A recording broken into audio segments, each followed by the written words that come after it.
كل مرة تمسك كتاب تلاقي نفسك بتقلب في الموبايل، كل مرة تفتح اللابتوب عشان تشتغل، تدخل تشوف ريل، تشوف فيديو، تشوف ايه اللي فاتك، وفجأة راح الوقت ومن غير ما تحس اليوم بيعدي والشغل زي ما هو، وتيجي تقول لنفسك أنا مش عارف أركز، وتقعد تلوم نفسك وتقول يمكن أنا فاشل، يمكن ماليش في كده، ومع إنك مش بتعمل حاجة تحس إن دماغك تعبانة ومخنوق وعايز تنام.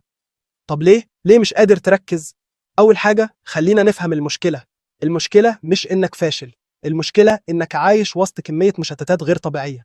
موبايل، نوتيفيكيشنز، ضغط، قلق، توتر، ودماغك مشغولة بألف حاجة. الدماغ بطبيعتها بتحب المكافآت السريعة. يعني إيه؟ يعني لما تفتح تيك توك وتشوف فيديو ورا فيديو، دماغك بتحس بالسعادة أسرع من لما تمسك كتاب أو تعمل شغلك. فبقت الحاجة الوحيدة اللي دماغك بتفهمها هي سريع، ممتع، وسهل. لكن الخبر الحلو في طريقة ترجع بيها تركيزك. النهاردة مش هقولك نصايح مستهلكة زي اشتغل 25 دقيقة وارتاح 5 دقايق، ولا أقولك شغل موسيقى في الخلفية، ولا بطريقة خيالية. لا، بطريقة بسيطة عملية وبتشتغل فعلا. خليني أقولك الخطوات خطوة بخطوة. أول خطوة، أول ما تصحى اشتغل فورا. أول ما تفتح عينيك مفيش واتساب، مفيش تيك توك، مفيش تنطيط. قوم وابدأ. عقلك في أول ساعة بيكون صافي، طازة، أقوى من أي وقت تاني في اليوم. المخ بيكون لسه ما تلوثش والطاقة أعلى من أي وقت تاني. خلي في مهمة جاهزة الليلة قبل النوم، مش تفكر الصبح تعمل إيه. مهم جدا تجهز من بالليل أول حاجة هتبدأ بيها علشان الصبح متدورش، تبدأ بس. العقل أول ما يحس إنك بدأت بيدخل في المود تلقائيا وبينجز فعلا وبيوفر وقت كبير. الناس اللي بتكسب ما بتبدأش يومها بفطار وصحبة وسناب، بتبدأوا بحاجة اسمها هنا أنا بكون يومي. تاني خطوة، امسح كل المشتتات حواليك. قبل ما تبدأ بص حواليك. أي حاجة ملهاش علاقة بالشغل شيلها. أي شيء بيشدك كل شوية خبيه. خلي مكتبك فاضي، نظيف، ومريح للعين. المكان اللي بتشتغل فيه بيفرق أضعاف ما تتخيل. اقفل الموبايل تماما وابعده عنك، خليه في أوضة تانية، في مكان مقفول، أو حتى في شنطة. الفكرة إنك تقطع علاقتك بيه تماما وإنت شغال. متسيبش الإشعارات ولا حتى فكرة وجوده جنبك تخطفك. كل ما تبعد عنه فعليا كل ما عقلك يرتاح أكتر. جرب تسيبه بعيد وتشتغل، هتكتشف إن الوقت بيعدي أسرع، وإن تركيزك مش بيتقطع كل شوية على حاجة ملهاش أي علاقة باللي بتعمله. مش بس الموبايل، اقفل كل حاجة بتشدك بعيد عن الشغل. المشتتات مش بس أصوات، دي كمان أفكار.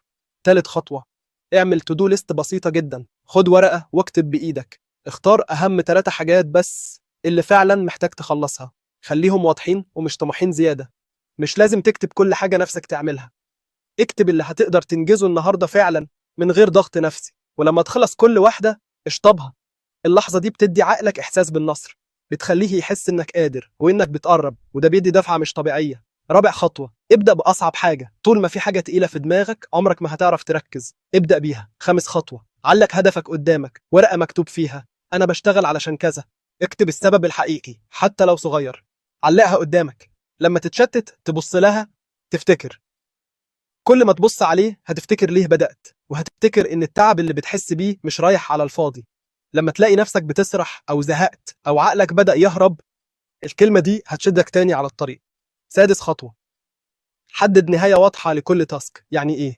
يعني قبل ما تبدأ تذاكر، تشتغل، أو تكتب لازم تبقى عارف هتخلص لحد فين. مش تبدأ من غير خطة وتفضل تايه. قول لنفسك هشتغل لحد ما أخلص الجزء ده وبس. هكتب الفكرة الرئيسية وبعدها أقف. هرتب الملفات دي وبعدها أخرج من المكتب. ليه ده مهم؟ علشان مخك محتاج يحس إن في خط نهاية، غير كده هيفضل يماطل ويتعب ويتشتت. لكن أول ما يعرف إن في هدف صغير قدامه هيركز وهيخلص بسرعة. الوضوح في النهاية إنجاز أسرع وراحة أكتر. وده كان أول فيديو في سلسلة صلحها مع السيد ستيك، سلسلة جديدة بنتكلم فيها عن المشاكل اللي كلنا بنقع فيها، بس المرة دي مش هنسيبها تتكرر. النهاردة اتكلمنا عن مشكلة التركيز وإزاي تخرج من دوامة التشتت وتبدأ تسيطر على يومك بدل ما هو اللي يسيطر عليك. كل حل قلناه هنا مش كلام نظري، دي خطوات فعلية تقدر تبدأ بيها. لو حسيت إن في كلام هنا لمس حاجة جواك، اشترك في القناة وسيب لي تعليق قولي إيه أكتر مشكلة بتواجهك اليومين دول علشان نحلها سوا في الحلقات الجاية.